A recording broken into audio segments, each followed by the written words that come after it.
தமிழ்நாடு வணிகர் சங்கங்களின் பேரமைப்பு கன்னியாகுமரி கிழக்கு மாவட்டம் சார்பாக ஒரு சிறு வணிகர் இறந்து போனதை வன்மையா கண்டிக்கிறோம். அந்த வணிகர் இறந்து போனது வெளியில இல்ல, ஜெயில வச்சு செத்துருக்கிறாங்க. அந்த இறந்து போன வணிகரை நம்பிதான் இன்னைக்கு இந்த குடும்பம் வாழ்ந்துகிட்டு இருக்கிறாங்க. அந்த ஒரு வணிகரை இன்னைக்கு சிறையில் அடைக்கல அப்படின்னா இன்னைக்கு 100% அவர் உயிரோடு இருந்திருப்பாரு. இதை நாங்க ஜெயில வச்சு இறந்து போனதை வன்மையா கண்டிக்கிறோம். ஜெயில காவலர்களோடு சேர்ந்து கைதிகளும் சேர்ந்து அடிச்சிருக்கிறாங்க. இது எவ்வளவு ஒரு அசிங்கமான ஒரு, நம்ம சொல்றதுக்கே கஷ்டமா இருக்கு. அவ்வளவு ஒரு மோசமான விஷயத்த இன்னைக்கு இந்த ஜெயலலிதா பண்ணி இருக்கிறாங்க. கண்டிப்பா இதை தமிழ்நாடு வணிகர் சங்கங்களின் சார்பாக வன்மையாக கண்டிக்கிறோம்.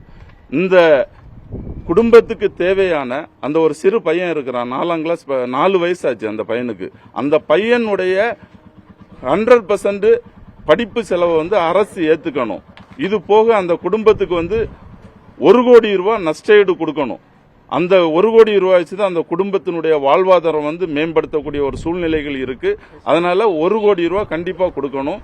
அந்த இறந்து போன நபருடைய வீட்டம்மாவுக்கு அரசு வேலை நிரந்தரமாக கொடுக்க வேண்டும். டெம்பரரி ஜாப்புக்கு அவங்க ஒத்துக்கிட்ட மாதிரி இல்ல, நிரந்தர ஜாப் கொடுக்கணும். இந்த கோரிக்கைகள் நிறைவேறவில்லை என்றால் முதற்கட்டமாக வணிகர் சங்கம் சார்பில் கன்னியாகுமரி மாவட்டம் முழுவதும் போராட்டம் நடத்தப்படும் என்பதை தெரிவித்துக் கொள்கிறோம். இந்த போராட்டத்தில் வெற்றி கிடைக்கவில்லை என்றால் ஒரு நாள் முழுவதும் இவங்களுக்கு ஆதரவு தெரிவிக்கும் வகையில் கடை அடைத்து போராட்டம் நடத்துவோம் என்பதை உங்கள் முன்னிலையில் நான் தெரிவித்துக் கொள்கிறேன். நான் கன்னியாகுமரி கிழக்கு மாவட்ட தலைவர் பாபு.